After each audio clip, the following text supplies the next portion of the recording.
live, straight from the Spulture Show. Another episode, Naptown's Notorious episode. Y'all know the drill by now, right? We got another episode today, of course. That's why I'm talking to you to start the episode. We got Caleb Vaughn, D2 baseball player at UIndy. Grew up in Indy, went to Lawrence North, went to back-to-back World Series with UIndy. Was their all-time steals leader at one point until I got taken by Easton Good this past couple of years. But before that, CV was a baller. He was a big part in them going to back-to-back World Series. And he was in some of my group projects when I was doing school at UIndy, so I got to know him there. He's a great guy, and he was an unbelievable baseball player. Always heard a lot about him from the other guys when I was at school there. So CV's a beast. It was cool of him to take the time to come on here, chop it up, tell us about his journey, starting at, I'll let you hear from him, but starting in Indiana and finishing in Indiana. So he's a local legend and has done a lot of good things for the city and for baseball. So today we got a special Naptown Notorious episode. CV, let's get to it.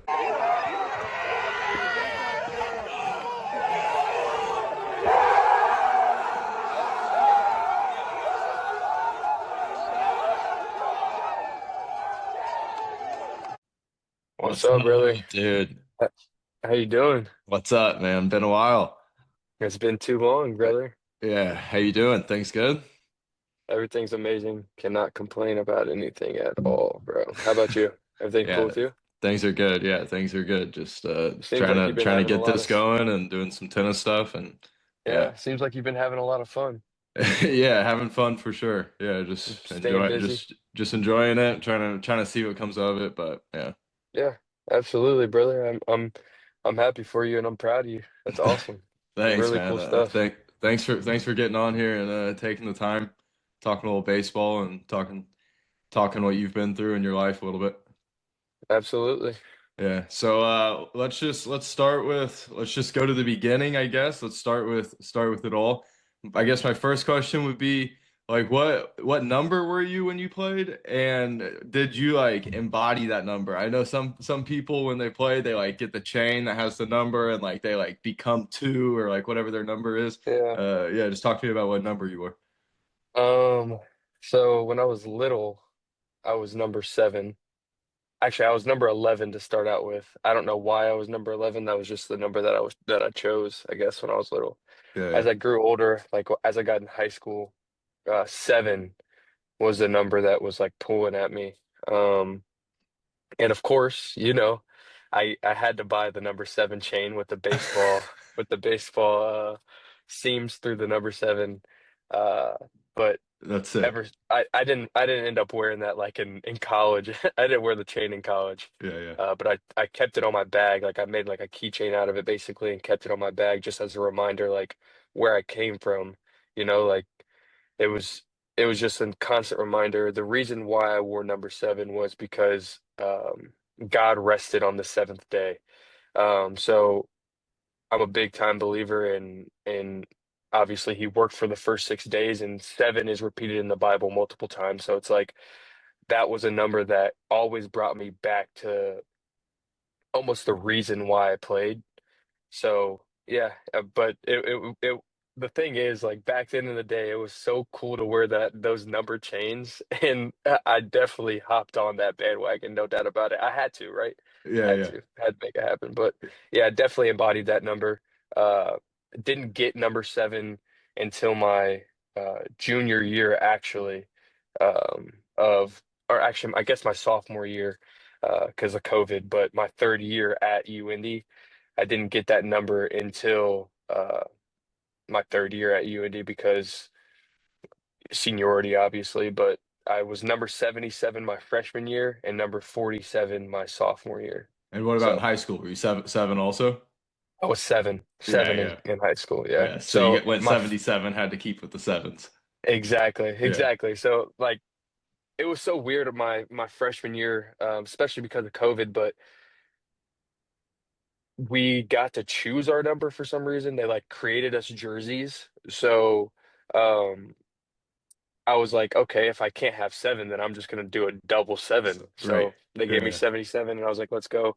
My freshman year of high school, I was actually number eight because seven wasn't available. But then like from sophomore year to senior year, I was seven. So It's funny because I was listening to Carmelo and Mike Vick on Carmelo's podcast not long ago, and they uh-huh. obviously were both number seven, and That they were yeah. talking about like the religious meaning of number seven, and I had no Yeah. idea about Yeah. that. So it was Yeah, bro. interesting. Just they had the same thought, but it was funny. Yeah. Vic said he said he was seven, and then like one time seven was taken, so he had to be like number one, and he said he was so trash at number one, so he's like, I got to go Yeah. back to seven. Yeah, Yeah. yeah. But Yeah, so you're from probably Indy. wouldn't have been as good if definitely probably wouldn't have been as good if I wasn't number seven.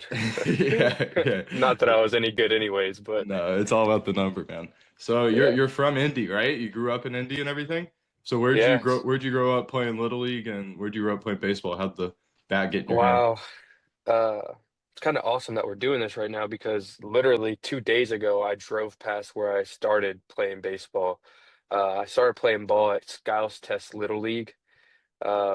So that was so you start in single A, you go to double A, you go to minors, then you go to Bro, majors that's where I and played also. Where when like you oh, played there actually? like all through like juniors and Oh, stuff? bro, yeah, I played up until majors, Unreal. and then I played Like Cobras and Scouts Test Blaze and yeah, all that stuff. Yeah, dude, Skiles that's Test Cobras. That's what got me into playing travel ball. So I started Cobras, and then after the majors, obviously you have to move on. You have to go try to play somewhere else, right? yeah, So that's like when you get to uh, middle school or something, right? Kind of. yep. So then I went to the Indiana Prospects. I remember Um, hearing of them. I quit by that time, but yeah. Yeah. Yeah, I mean, there was a le legit organization. I'd probably put them like they at the time, it would probably go as Bulls and them were like right like fighting each other basically. So if anybody is watching this knows anything about like travel ball baseball, the Bulls in Indiana are they're called the Indiana Bulls, right? Like they take over Indiana basically. Right. Um, That's why like but Scott those Rowland played for them too, I think. That's their yeah, claim to yeah. fame, So like, right? Yeah. yeah. Um, so Indiana Prospects, Indiana Bulls were like on the same tier. I played for the Indiana Prospects 1 year.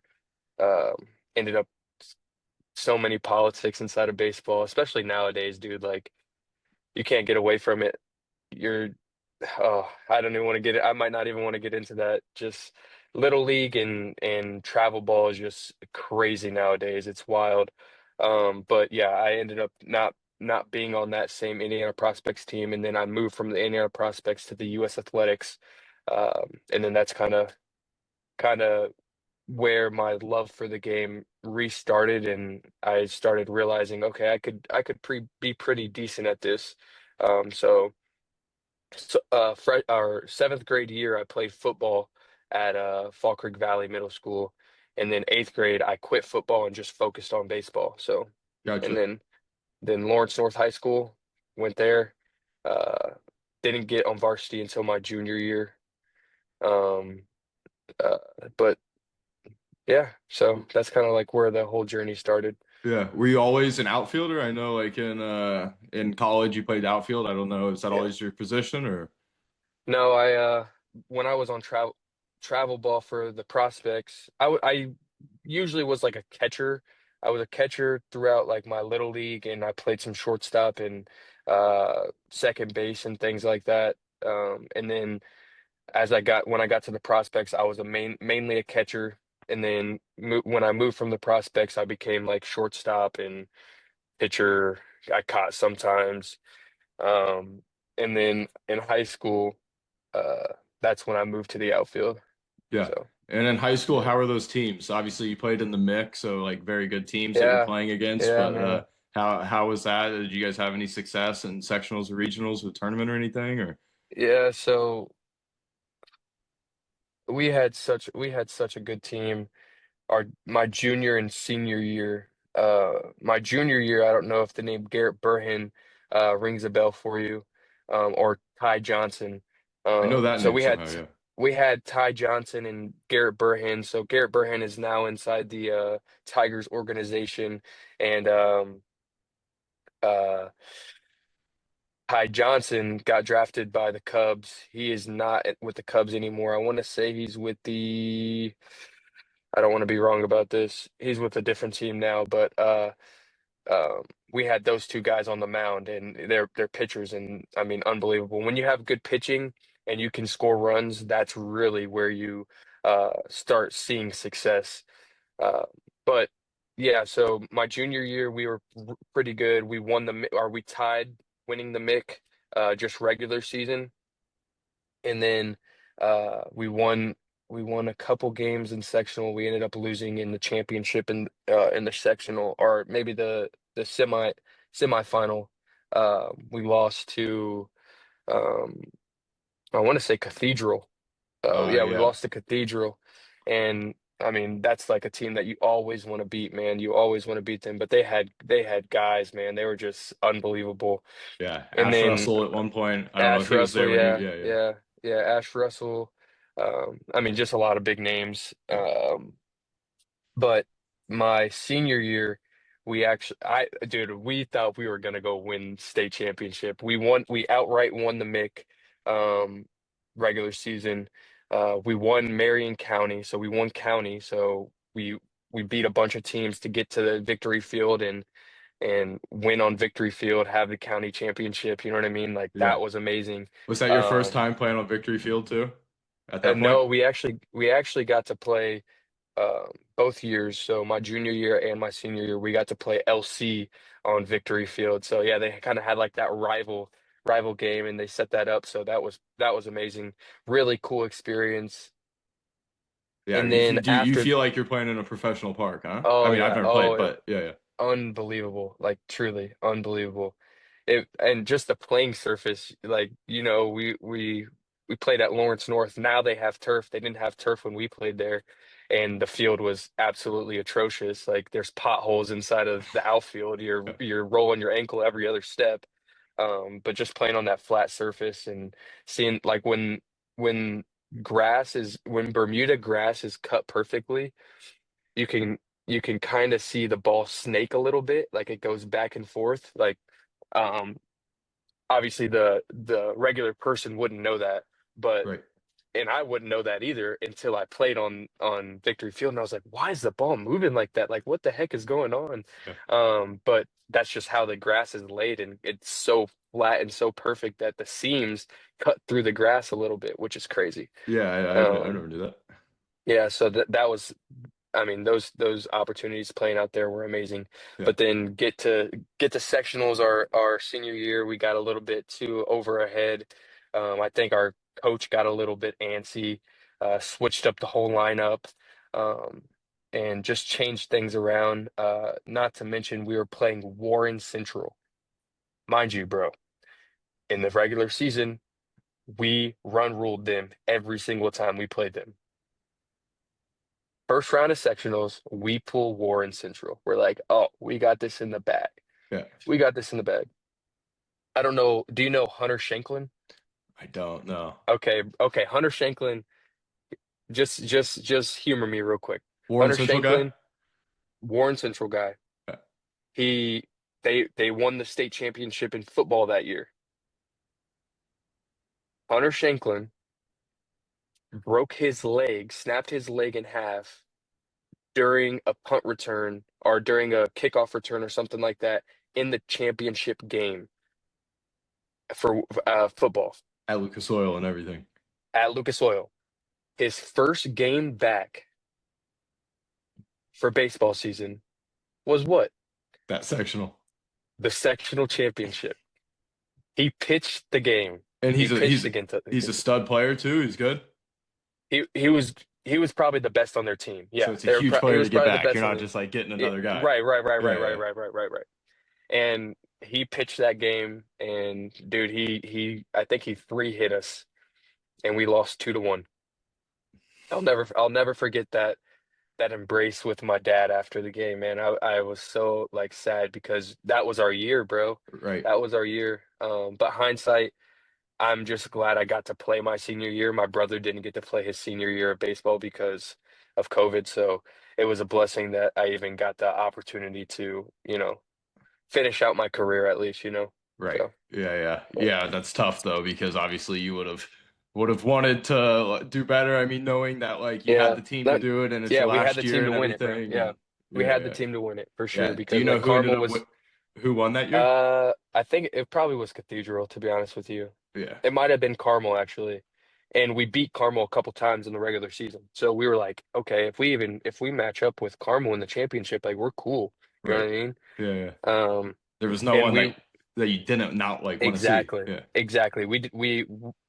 We had the team to win. We had the team to go and win, but obviously it just didn't happen. So it is what it is. But sometimes I just look back at that game and I'm like, dang, if our coach just wouldn't have like switched up the lineup, like so like it's funny because you remember these things, and I got moved from the the 3 hole to the 5 hole um in that game, and there was opportunities where there was runners on base and the 3 hole came up and we just couldn't execute, and you like look back at that and you're like dang, or that he moved one of our best hitters from like the 4 hole to like the 9 hole, and we're like dang, like if he would have just kept him at the 4 hole, like he would have had an opportunity too to get runs in, but you can't change the past, so Yeah. just try not to overload myself with thoughts of that. But Yeah. But definitely overcoaching's a real thing too, though. I mean, it it is happens. Yeah. 1000%. 1000% it happens all the time. So Yeah. And so then yeah. you went to UIndy. How was that recruiting process like? Were there other schools in the mix, or was it always UIndy? Or There was a bunch of D3 schools. Just to name a few, just like Franklin College, Anderson, team out in New York. And they were all great experiences. Like I got to visit the majority of them, and and all the coaching staffs were amazing. There was a couple NAIs in there mixed in. Um, but I actually reached out to, I was really, I wasn't recruited much. I was under recruited. I just didn't play varsity my sophomore year or my freshman year. So I was a late bloomer. I'm junior year, senior year. And honestly, I wasn't that good. Um, but my coach, my sophomore year, at the end of my sophomore year, I'll never forget this. My coach looked at me, the varsity coach looked at me as well as the JV coach they both looked at me. They were like, Caleb, you could play college baseball. And I was like, what? Like what does that even mean? They're like, you could play Division 1 college baseball. And I'm like, they think I can play they see Division 1 talent in me. Like that's crazy. So my sophomore year is really when things started to click and I was like, yo, I need to start grinding. Like if they see this potential in me, I should be able to see that in myself and put in the work to make sure that I can get there one day. So fast forward to senior year or to junior year, I'm talking to Division 3 schools and whatnot, and I get this like player profile. I forget what the website's called, but I send it over to UIndy, just in hopes that they'll hit me back. Like hopefully, like I'll get something back. And sure enough, they hit me back, and I got the opportunity to go and work out for them, like a solo workout basically. And a couple days later, got the call that they wanted to offer me a spot. And DePaul with a W was actually my favorite. Like that's the place that I was like, dang, bro, like I really want to go here. Like I could see myself playing here. The biggest thing for me was just scholarship money. Like the fact that Division 2 can offer money and Division 3 cannot offer money, that was the biggest selling point for me. If it was the same, if they were if D3 could offer money and D2 couldn't offer money, I probably would have gone to DePaul, but the biggest selling point to me was like, yo, we can give you money. Not only can we give you academic, we can also stack athletic money on top of that. And I was like, that's just a no-brainer. I gotta take my chances on myself and hopefully find a way to play at UIndy, right? Because yeah. obviously Division 2 is a little bit different than D3. So, uh, but yeah, Eh, that's kind of the route that got me there. yeah. I And it had to ended I up had being to I had to work out for them. I had to show them that like I was actually capable. And the only reason that they wanted me was because of my speed. I didn't have any wowing numbers hitting. My outfield play wasn't the best. They just loved my speed and they were like, "Oh, maybe this guy can develop into something." So they took a bet on me too, which Yeah. is awesome to think about. Do you guys make like hoop mixtapes or like huddle videos and stuff like for baseball and send those? Is that a thing Dude, or yeah, not really in baseball? yeah, so kind of I definitely had one. I don't know where that video is now, but the quality was probably terrible. But nowadays, you know how the kids are all about the clout and like Yeah, all about the drip. I mean, they have their parents out there hiring people to come take professional videos of them and put it together. So it's gotten it's out of pretty hand. cool though. It's cool to watch, Yeah. like really, really cool to like see, but I'm like, come on, bro. Yeah. We don't need all this. Right. But Yeah. You're not yeah. like Austin Rivers of baseball or Exactly. something. Yeah. Right, Yeah. exactly. Um, Exactly. yeah. And so you get to UIndy and I'd say it was like pretty good decision. It worked out. Yeah. You guys go to back-to-back World Series, which we'll get into, but I heard you also hit a big home run versus Rockhurst. Was that your sophomore year? Is that right? Yeah, so that was actually it was my sophomore year, but technically my freshman year of baseball because my freshman year of college was COVID, so that whole season got nixed. So it was like we came back that following year and everybody got another year of eligibility because we didn't get to play the season. So yeah, that Yeah. was my freshman year of eligibility. So So you didn't touch the field at all freshman year, like no season, no. we started the season 13-2 actually freshman year. Yeah, we had a freaking squad, bro. We had a squad. Um, That's brutal to get canceled at 13-2. yeah, yeah, I know. I wouldn't have played. I got in to pinch run that year. I probably wouldn't have played. Yeah, But but still, which I would mean, have been still, yeah. yeah, but yeah, that would have been because we had guys that were just unbelievable. We had guys like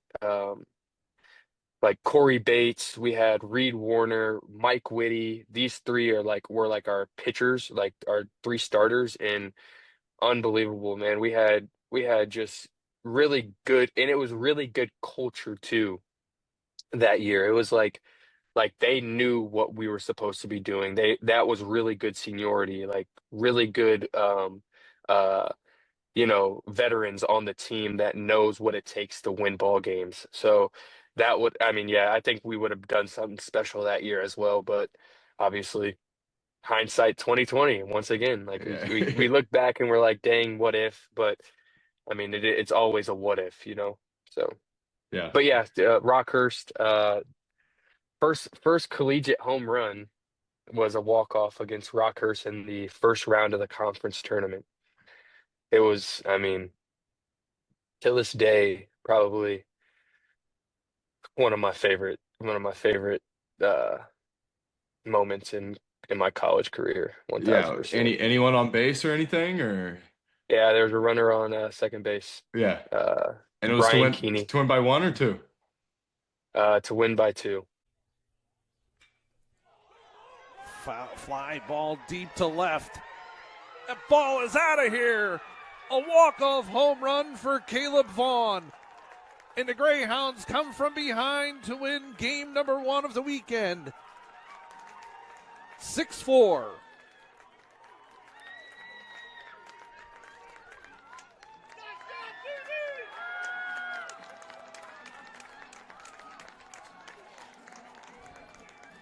Win Yeah, by yeah. two. The whole Yeah, whole so team's going crazy.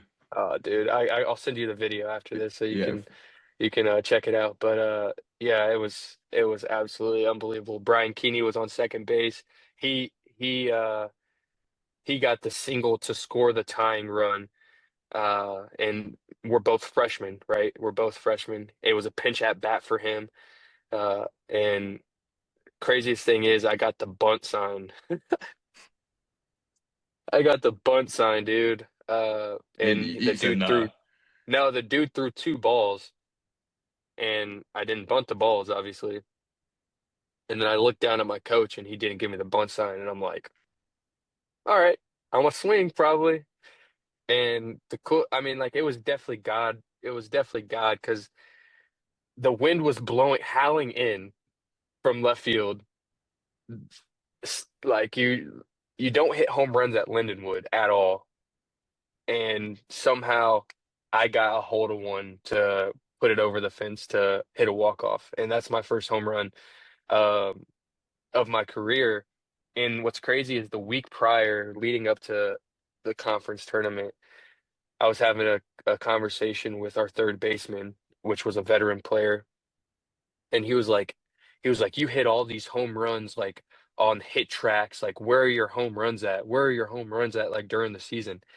And I'm like, you're right. Like, I don't know. And Yeah, then when they I should when be I there. look at, yeah, I know exactly. I look at him. I'm like, I have no idea, but just wait. It's coming. It's coming. And then he's the first person I found after I hit the bomb, and he was like, bro, you told me, you told me. And I was like, dude, this was so God like spoken and God written. It Yeah. was crazy. So it was, I mean, absolutely unreal, an amazing time. But the whole team just played really well those last few innings. Um, couldn't have done it without our closer, Alec Burnett, man. Like he he was the reason that we stayed in the game, so and gave me the opportunity to even get up to bat. So and as I grew from that, it was like just the fact that I had the opportunity to be in that position to hit that walk-off home run was enough for me. I Yeah. didn't even need the walk-off home run. Like there's so many people that wish that they could be in that position. So definitely a blessing. But yeah, it was awesome. Yeah, and Really it probably awesome. helped your like took your confidence to another level when you were Oh in those yeah. positions. Did Oh you end yeah, up going 1000%. to did you get to the World Series that year or was it the following year that you went for the first time? So it was 2 years after that, 2 years actually. after that. So yep. Okay. So my junior year playing. And was that the year that I saw a little bit one year you guys started like 0 and 9 or you were on like a 9 game losing streak going into conference or something along those Yeah, yeah. lines? Was that So yeah, so that was we started 11-0, and then we went a uh, 9 game losing streak so it was after 11 and that. 0, 11 and 9 Yeah, exactly. and So then it was that was a crazy season. you end up Um getting to the World Series. yeah, Yeah. we did. We were the first 7 seed to ever make it to the World Series and go undefeated throughout the postseason, throughout the Yeah. NCAA Do you season. feel like the seniority from like that freshman year kind of helped there? Because I was watching some YouTube videos and you guys were just saying like we really enjoy each other, like we have fun out here. We're trying to like enjoy every lift, every practice, Yeah. everything. So I'm gonna try to not like point fingers or anything like that, but like so my sophomore year, technically my when I hit the walk off against Rocker, so my freshman year of playing ball and my sophomore year of playing ball, our culture just was trash, bro. It was absolutely terrible. It was a rough environment to be around, and obviously as a freshman slash sophomore. I'm not going to overstep my boundaries, right? There's certain parameters that you have to set yourself around because you are a young player on the team. You haven't been in these situations. You haven't done these things. You haven't put in the hours and things like that. So I tried to keep my mouth shut the majority of the time throughout my freshman year and into leading into my sophomore year. But then my sophomore year, people started looking at me as a leader. So I kind of took that role on and I was like, okay, if you guys are going to look at me as a leader, then I need to be more vocal. I need to be more assertive and make sure that we're all on the same page. So that was kind of when I started becoming a leader on the team. And we just still had so many cancerous parts a part of the team that it was almost impossible to um have that good culture slash team dynamic. yeah, So those 2 years were just rough. But then my junior year, all those like pieces that were causing trouble to our culture graduated or moved on, didn't play or didn't want to play anymore. So I had full reins, basically. Like my class had full reins over kind of the trajectory of where we were going to go. So, and we had really good culture guys in my class, like really, really good culture guys, people that cared about the team, people that cared about winning, people that cared more about the guy to the left or to the right than themselves. So that was monumental. Um, obviously on a team you're always going to have some sort of issue or just some sort of arguments or anything of that sort. But when you can still go through those hard times, go through that adversity together, and you come out on the other side and you guys are still a family, that's the best thing. And I think that was the biggest change in the trajectory of UIndy baseball was the culture aspect. It was a culture shock, 1000%. And when we fixed that culture, it just seemed like everything wanted to move in the right direction, to be honest with you. Also, that first year we went to the World Series, we had some sad things happen that brought us together. My best friend on the team, William Spear, his mom passed away from cancer, and another one of the uh, players, actually Brian Keeney's mom, was diagnosed with cancer as well. Oh, yeah. Yeah, so we had a lot going on. We had a lot bringing us together. We had an angel watching down from heaven for us, and Will's mom, and she was with us the whole time, man. I sincerely believe that. I lost my uncle in the fall, and there was just so many things that we had to become close as a family, and we had to be there for each other.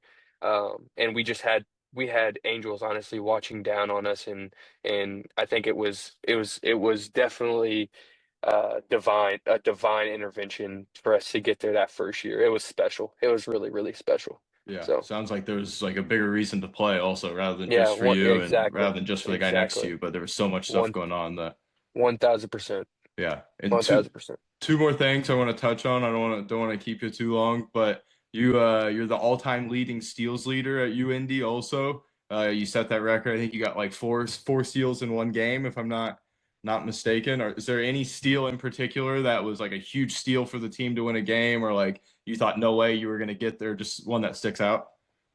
Yeah, I'm actually no longer the leader though. So shout out to Easton Good. He broke my record last year. But I mean, he deserved it. He Yeah. deserved to get it. But I did break it my senior year. I wanted to take the base with me, but they wouldn't let me take the base with me. Um, Come uh, on, man. for good, I know, right? But honestly, so senior year when we were heading back to when we were in the super regional uh against Saginaw Valley, I stole I stole second, I stole third, and then I stole home to give us the lead. That's probably the one that I remember the most. So it All in the was same. all in the same turn on the bases. Yeah, Yeah. that's pretty unreal. Yeah. It was unbelievable. Yeah, it was awesome. I Yeah. mean, really And cool. then That's why they recruited me, dude. My speed. right. And then it worked in the biggest moment. Yeah, no, yeah, Yeah. Yeah. exactly.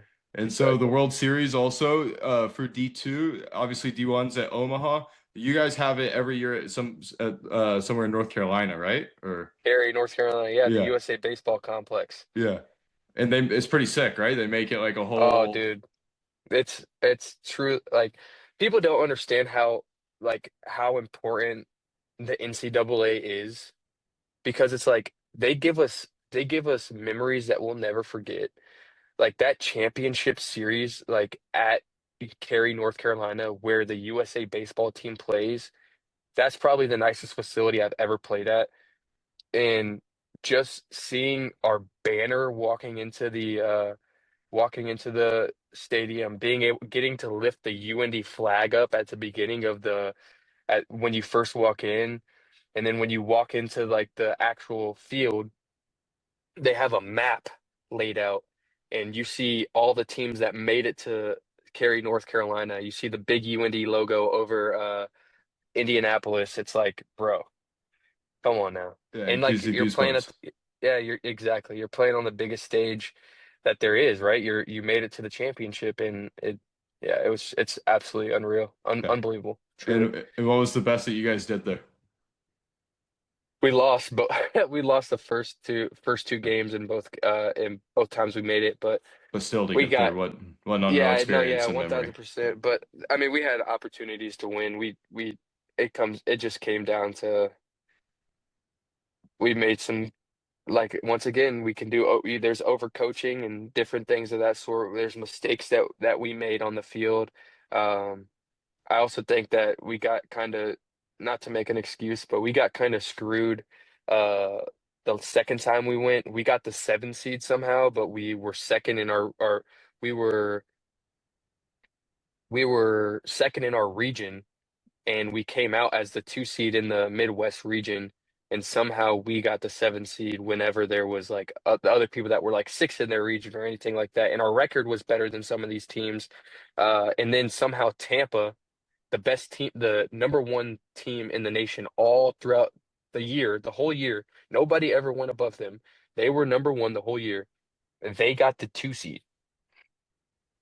Like what? Yeah. How does that happen? So we had to play Tampa first round. We played a good game. We played a good game, but just ended up. I mean, the better team honestly won. But that's just how it came down I to. was That's what doing it the came down to. D2 indoor tennis championships, and they were telling me like it's kind of weird how they do the regional in D2 rather than Yeah, just the national teams. I mean, it makes sense, but yeah. it's just different. So Shout out Tom Zuch, bro. That's my guy. yeah, you see, he did the little promo for the Yeah, I D2 did. That's indoors. Yeah, awesome. yeah, yeah. It Tom was Z, bro. He's amazing. He's one of the best guys I've ever met. So yeah, he's a yeah, legend. yeah, Well, absolutely, brother. so are you, CV. Appreciate it, dude. I Thanks for coming appreciate that. on, Yeah, Caleb Vaughn. thank I you. forgot to say your name at the beginning, so I'm gonna have to Yeah, add that in. But all yeah, good. dude, I appreciate it, All man. good, brother. Thanks. It was fun. I appreciate you having me, man. And Yeah, um, honestly, I just want to add one last thing at the end here. yeah, Um, all these accolades and stuff that I may have had like at UIndy and high school and stuff like that are honestly nothing without like the support system that I've had and the teammates that I've had. But most of all, like God, like Jesus, like changed my whole life to where I stepped on the field confident every single time because my identity wasn't in my sport.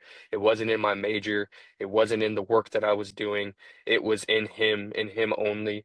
So every time I got to step on that field, it was just a blessing because I knew that Jesus was right there with me as I was playing ball. So I appreciate you having me on, bro, and allowing me to, give people a little bit of insight about me and kind of where my journey started and kind of where it headed. So yeah. You were a beast. I always heard good things when I was at UIndy about you playing baseball and stuff. So it was yeah, fun to hear about it and fun to catch up, man. Been a while. So absolutely. Let's thanks, let's man. stay in touch, brother. Yeah, for sure. We will. We will. All All right, right. CV. Appreciate it, dude. Peace out, brother. They call me Flip J, they call me Flip J, aka PJ, they call me Flip J, they call me Flip J, they call me Flip J, Flip fucking Junior, and I'm here to stay. Oh yeah, I got the top push back, got the top push back, got the top push back. Oh yeah. I got the top push back, got the top push back, got the top push back.